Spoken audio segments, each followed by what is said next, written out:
आज हम आपको गुलिक काल की जानकारी देंगे। यह क्या होता है, हमारे जीवन में इसका क्या महत्व है, हम क्यों गुलिक काल को ध्यान में रखें। यहाँ मैं स्पष्ट करना चाहूँगा कि हर व्यक्ति ये चाहता है कि वह कोई भी शुभ कार्य, मांगलिक कार्य, श्रेष्ठ कार्य, लाभ कमाने वाला कार्य, नौकरी पर जाने का कार्य, व्यापार प्रारंभ करने का कार्य ऐसे समय पर शुरू करना चाहता है कि उसे उस कार्य में सफलता मिले। हम जानते हैं कि इसके लिए हम ब्राह्मणों से मुहूर्त निकलवाते हैं कि हमें व्यापार कब प्रारंभ करना चाहिए, भवन निर्माण कार्य, भवन में प्रवेश कब करना चाहिए, किस समय विद्या अध्ययन प्रारंभ करनी चाहिए, कब गहने कपड़े बनाने का कार्य प्रारंभ करना चाहिए। तो कोई भी शुभ कार्य हो, कोई भी मांगलिक कार्य हो, हम एक अच्छे मुहूर्त, अच्छे समय की तलाश में रहते हैं। मैं आपको यहाँ यह बात बताना चाहूँगा कि रोजाना यानी सोमवार से लेकर रविवार तक रोजाना आपको प्रकृति ने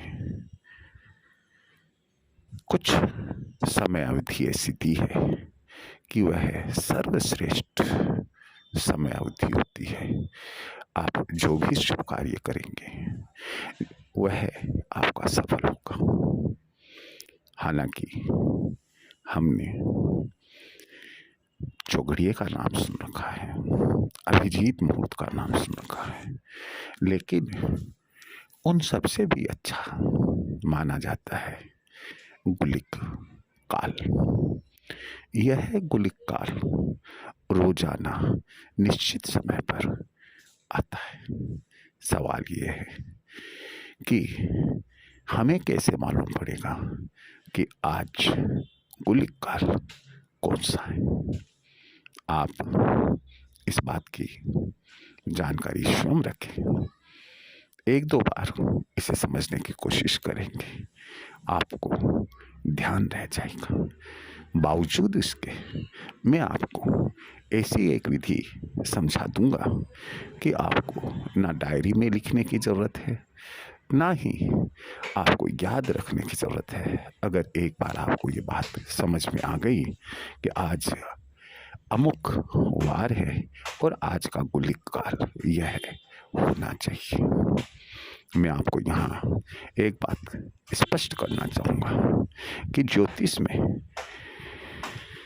दिनमान और रात्रिमान होता है। दिनमान सुबह सूर्य उदय से साय सूर्यास्त तक का माना जाता है।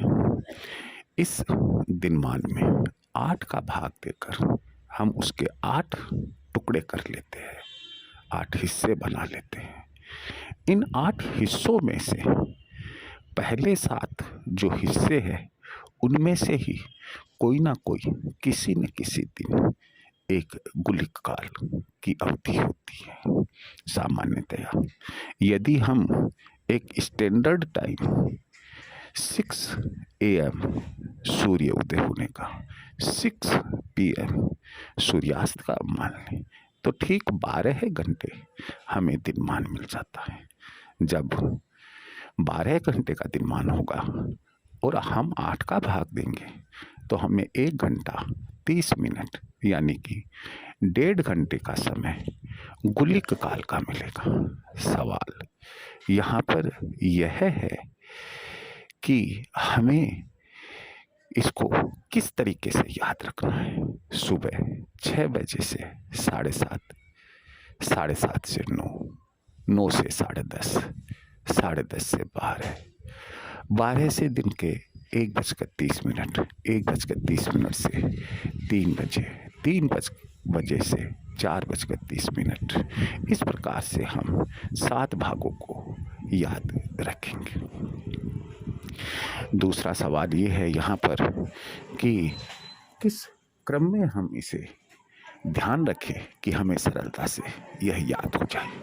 इसका सबसे सरल तरीका मैं बताता हूँ आपको। आप शनिवार से उल्टा चलिए। अगर आप शनिवार से और रविवार तक चलेंगे, उल्टे चलेंगे, तो सरलता से आपको यह समझ में आ जाएगा। शनिवार को यह प्रातः 6 बजे से 7:30 बजे तक 1.5 घंटे का काल होता है।